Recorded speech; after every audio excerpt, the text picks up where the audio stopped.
Praise the Lord everyone. आप सभी को जय मसीह की, प्रभु यीशु मसीह के नाम से आप सभी का स्वागत करते हैं। मैं प्रोफेट शुभम जी के सामने इस प्रोग्राम को लेकर आया हूँ जिसका नाम है सीक्रेट प्लेस, जो कि हमने शुरू किया है। और इस प्रोग्राम के माध्यम से मेरा ये विश्वास है कि परमेश्वर का आत्मा भविष्यवक्ता के तौर पर आप सभी लोगों से बात करेगा। हालेलुया। सो जैसे हम आगे बढ़ेंगे, पुरकुस की किताब उसका 5वां अध्याय अगर हम इसको अध्ययन करेंगे और मनन करेंगे, वहां पर एक व्यक्ति के बारे में जिक्र है जिसके अंदर दुष्ट आत्माओं की सेना थी। और एक समय ऐसा आता है, एक दिन ऐसा आता है, उस व्यक्ति के साथ प्रभु यीशु मसीह का एनकाउंटर हो जाता है। और एनकाउंटर होने के बाद वो व्यक्ति उस दुष्ट आत्माओं के गुलामगिरी से आजाद हो जाता है। एक ऐसा व्यक्ति था जो कब्रों में रहा करता था, जो पहाड़ों में रहता था, जिसको पेड़ियों से लोग बांधने की कोशिश करते थे, लेकिन वो कंट्रोल में नहीं आता था। ऐसा व्यक्ति यीशु मसीह के एक एनकाउंटर से छुड़ाया गया। मैं आपको बताने की कोशिश कर रहा हूँ, आपका कितना भी बड़ा बेड़ी शैतान ने बांधा होगा, कितने भी स्ट्रॉन्ग होल्ड आपके जीवन में होंगे, कितने भी मजबूत गढ़ और शत्रु की मजबूत पकड़ आपके जीवन में होगी, यीशु मसीह का एक एनकाउंटर आपको छुड़ा सकता है। आमीन। मैं आपको बताना चाहता हूँ, जैसे हम आगे बढ़ते हैं इस अध्याय के, वहां पर ऐसा लिखा है कि यीशु मसीह उस व्यक्ति को छुड़ाते हैं और उस व्यक्ति के अंदर से दुष्ट आत्मा निकलकर सूअर में बैठ जाती है। उसके बाद क्या होता है, आइए हम पढ़ते हैं मरकुस 5 का 15। अगर हम पढ़ते हैं तो वहां लिखा है, यीशु के पास आकर वे उसको, जिसमें दुष्ट आत्माएं थी, अर्थात जिसमें सेना समाई थी, कपड़े पहने और सचेत बैठ देखकर डर गए। आमीन।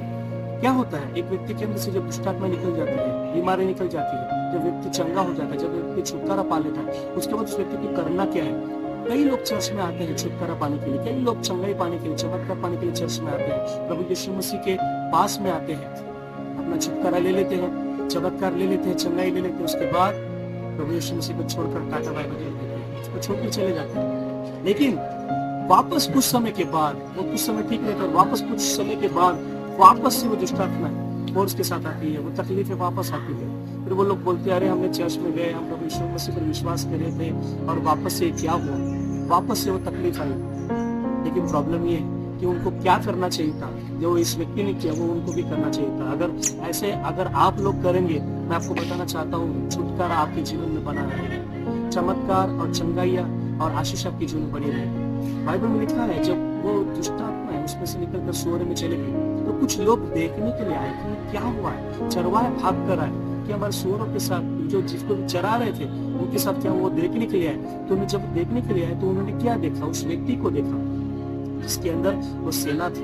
कैसा देखा उस व्यक्ति को, बाइबल में लिखा है, उस व्यक्ति को यीशु के पास बैठे देखा। आमीन।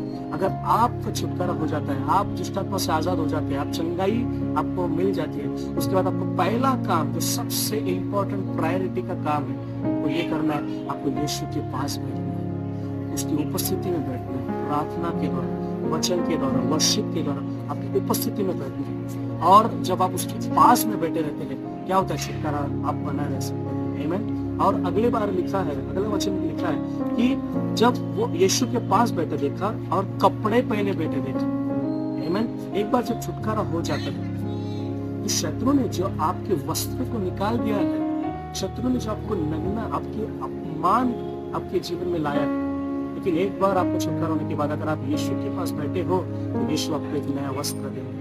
जो पुराना वस्त्र, फटा हुआ वस्त्र था, जो पाप का वस्त्र था, जो गुलामगिरी का वस्त्र था, यीशु मसीह छुटकारे में क्या करते हो, निकाल देते हैं। और प्रभु यीशु मसीह के पास जब आप बैठे रहते हो, जब उसकी उपस्थिति में आते हो, एक नया वस्त्र, एक धार्मिकता का वस्त्र वो आपको पहनाता है, एक महिमा का वस्त्र वो आपको पहनाता है। 40 साल से वो इजरायली लोगों को जब परमेश्वर मिस्र से छुड़ाने के बाद, वो 40 साल जब वो जंगल में घूम रहे होते हैं, बाइबल में लिखा 40 साल से वो वस्त्र फटा नहीं, वो उनके जूते नहीं फटे, उनके मोजे नहीं फटे। ऐसा कौन सा वस्त्र था, क्योंकि बाइबल कहती है जब वो इजरायली लोग चलते थे जंगल में से, महिमा का बादल के अंदर वो चलते थे, अग्नि का खंभा के अंदर वो चलते थे। और यही कारण है वो परमेश्वर की उपस्थिति के नीचे चलते थे, इसी कारण उनका वस्त्र नहीं फटा। वो कौन सा वस्त्र था, वो महिमा का वस्त्र था। आमीन। वो गारमेंट्स कौन सा था, वो गारमेंट्स ग्लोरी का था, वो आपको पहनाने जा रहा है।